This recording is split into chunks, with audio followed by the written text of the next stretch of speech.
Well, thank you for having us. We at AST SpaceMobile have had a cellular broadband first strategy and approach to direct-to-device. It's a purpose-built direct-to-device network.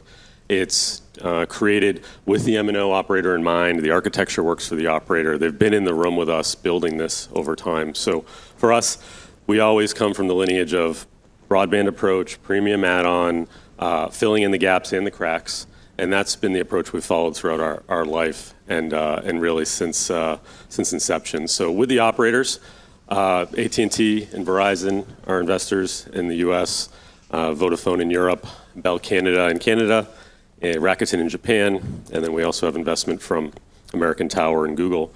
Our approach has always been ecosystem-centric. How do we best make the service work in the end state for the operators, which will work for the end user. And so that's been our approach on the business side. Building that business through being a revenue source as opposed to a cost center is absolutely critical in any telecom service, and that's how we've built the business, and that's how we've organized our go-to-market strategy. We've signed commercial agreements, definitive commercial agreements with AT&T and Vodafone. Our other major partners are not far behind, and all in all, we have over 50 MNOs signed up globally. Who come first. I think that's where things should be. That's where the ARPU generation is. That's where the $1 trillion market is. But overall, we're very friendly to the ecosystem and want to build this out to maximize the size of the market because we think users want connectivity and we see it every day. We feel it every day. And we have a very flexible technology solution to deliver that to them on a cellular broadband basis. Yeah, we're at a really exciting moment for us in that we're putting real big architecture into place in space.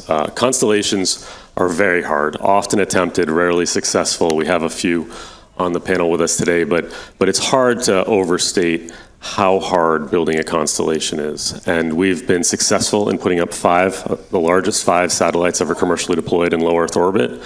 And our next generation satellite that's more than 3 times the size is ready to roll off the factory floor very soon. And so that is going to be going on one of 3 different launch partners.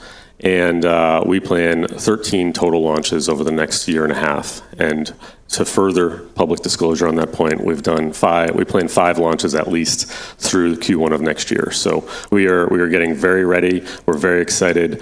We've taken a launch agnostic strategy to make sure we get to orbit as fast as we can, as often as we can, with our very large satellites. And it's a very exciting moment for us. And we think that putting that now into orbit is very smart because we're all seeing what was just mentioned on the spectrum front. We, of course, made our spectrum investment earlier this year and believe that MSS together with cellular is a fantastic way to go. And we think that the recent spectrum investment conveys a couple things. One is the value of the spectrum asset that we have today. And 2, the value of the market and expectation over time. We think that that sort of spectrum investment, terrestrial style spectrum investment, conveys what ultimately is a very big market and gets to my earlier point. This notion that this is a small market, that already coverage exists everywhere, that's perfect. It's just not correct. There's going to be a tremendous role for satellites in the next 3 years, 5 years, 10 years, 20 years in making these evolving and imperfect cellular networks that we all depend on for our lives, our convenience, and frankly, fun, and just how we've evolved as human beings is absolutely critical in this. And every investment that's been made by this panel and others conveys, I think, how big that's going to be. And everyone's trying to get organized around that. I'll jump in. So our satellites are very large. We think that that's always been the right answer. We think that's where the market will go. Having a large aperture in orbit, if you can pull it off, gives you better propagation characteristics to the phone, gives you the capability to handle more frequencies, which can balance both a cellular and an MSS strategy, which is what we do. It allows you to service a lot of MNOs. It allows you to service multiple frequencies within the same beam, and it allows you ultimately to have a very large pipe to deliver as much service as possible. And that's always been at the base for us because we feel like this is a real strategic, big thing, and part of what we've had to explain over the years is try to tell that story, and frankly, it doesn't really make much sense. All of us got cell phones about the year 2000 or so, and in the 80s, one of my favorite anecdotes is people were trying to figure out what the use case for cell phones are, and big debate for that because you have a phone in your house. What do you need a phone on the go for, and they thought maybe real estate agents would use it when they're going between showings. So that was a use case they identified for cellular phones. And of course, we don't know what the future holds.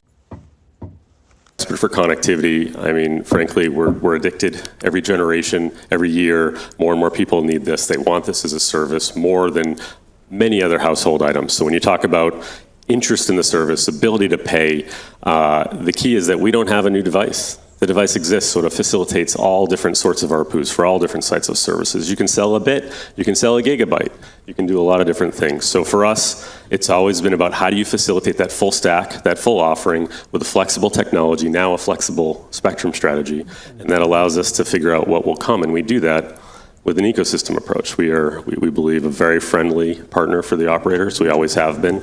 And even just in Europe, you know, Vodafone's invested in us in 2019, in 2023, in 2024,